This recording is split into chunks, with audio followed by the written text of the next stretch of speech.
Enoraud, Sipsik, Sipsiku saladus. Ühel päeval juhtus nii, et vanaema oli Anuga kahekesi kodus, sest isa ja ema olid tööl ja Mart mängis väljas poistega lumesada. Vanaemal ja Anul olid kummalgi omad tegemised. Vanaema toimetas köögis ja Anu ehitas Sipsikule klotsidest koolimaja, sest Anu arvas, et Sipsikul on varsti aeg kooli minna. Kui koolimaja valmis oli, tundis Anu, et ta kõht on suure tööga tühjaks läinud. Ta teadis, et sahvris peab olema veel hommikusi pannkooke. Anu mõtles, et ta õige küsib neid pannkooke vanaema käest. Aga kui Anu kööki läks, siis vanaema ei olnud parajasti köögis. Ta oli läinud hoopis prügi välja viima. Anu arvas, et ega vanaema ometi ei keela paari pannkooki näljasele lapsele. Ta tegi sahvri ukse lahti ja pannkoogid olidki sealsamas. Anu sõi 2 pannkooki ära ja läks jälle tuppa. Ja kui vanaema väljast tagasi tuli, ei hakanud Anu enam vanaema käest küsima neid pannkooke, mis ta ära oli söönud, sest ta oli ju need pannkoogid juba ära söönud. Anu hakkas hoopis Sipsikule tähti õpetama. Et Sipsik väga rumal ei oleks, kui ta kooli läheb. Kui Sipsikul A-täht juba selge oli, õpetas Anu talle lugemist ka ja nad lugesid koos Anu pildiraamatuid. Aga Anu teadis, et isal on raamaturiiulis üks väga ilusate piltidega raamat Hiinast ja Anu tahtis seda raamatut Sipsikule näidata. Aga Anu teadis seda ka, et isa raamatuid ei tohi puutuda. Sellepärast ütles ta Sipsikule: ma näitan sulle nüüd ühte Hiina raamatut, aga sina ära kellelegi ütle, et sa seda raamatut nägid, sest see on saladus. Siis tõi Anu raamaturiiulist selle raamatu ära ja näitas Sipsikule pilte. Hiina on väga suur maa ja seal elab väga palju hiinlasi, rääkis ta. Ja kõik need hiinlased armastavad kangesti riisi süüa. Ainult, et meie sööme riisi lusikaga, aga hiinlased söövad pulkadega. Kuidas nad pulkadega söövad, imestas Sipsik.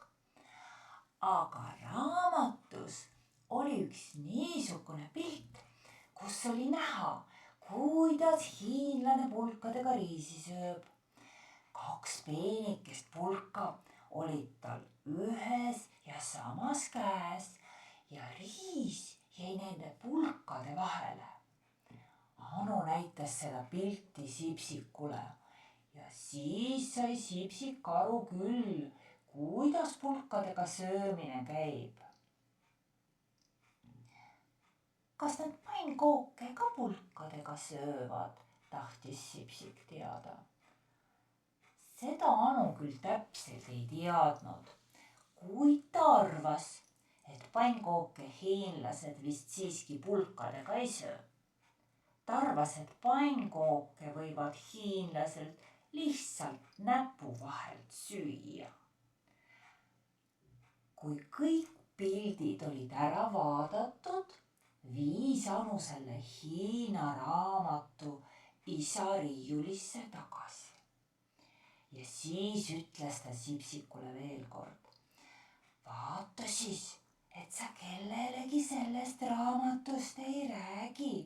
Ei vanaemale ega emale ega mitte kellelegi. Murile ära ka räägi, sest Muri räägib muidu Ilseni kassile ja siis on meie saladus tervele majale teada. Sipsik ütles, et ta ei räägi kellelegi. Mitu päeva läks mööda. Ükskord nägi Anu õue peal Ilseni kassi.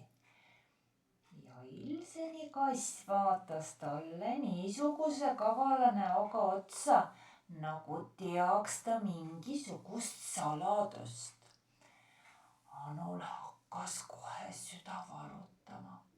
Ta läks tuppa tagasi ja küsis Sipsiku käest järele, et ega Sipsik ometi ei ole kellelegi Hiina raamatust midagi rääkinud. Sipsik ütles küll, et ei ole, aga Anu süda valutas millegipärast ikka edasi. Ja siis see juhtuski. Kui õhtust hakati sööma ja kogu pere lauas istus, küsis isa äkki tõsise häälega. Kes vaatas Hiina raamatut?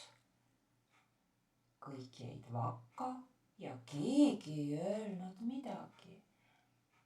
Aga viimaks ütles Anu väga vaikselt. Me Sipsikuga vaatasime. Sipsik tahtis kangesti neid pilte näha. Mina ütlesin küll, et sinu raamatuid ei tohi puutuda, aga tema käis muudkui peale ja ütles, et ta kellelegi ei räägi. See on halb, et sa raamatu võtsid, ütles isa. Aga palju halvem on see, et sa niimoodi Sipsiku peale kaebad. Nüüd hakkas Anu nutma ja ütles, Sipsik kaebas ju minu peale ka. Kust sa muidu teada said, et ma raamatut vaatasin? Sipsik ei öelnud mulle midagi, ütles isa, aga sul näpud olid rasvased ja nüüd on kallil raamatul rasvaplekid peal.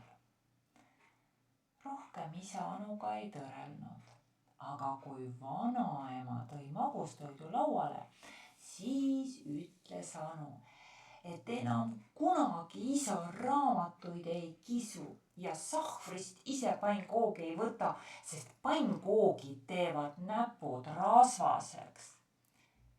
Ja pärast sööki läks Anu Sipsiku juurde ja ütles, sa oled mulle väga armas. Ja Sipsik ütles, siis on kõik hästi.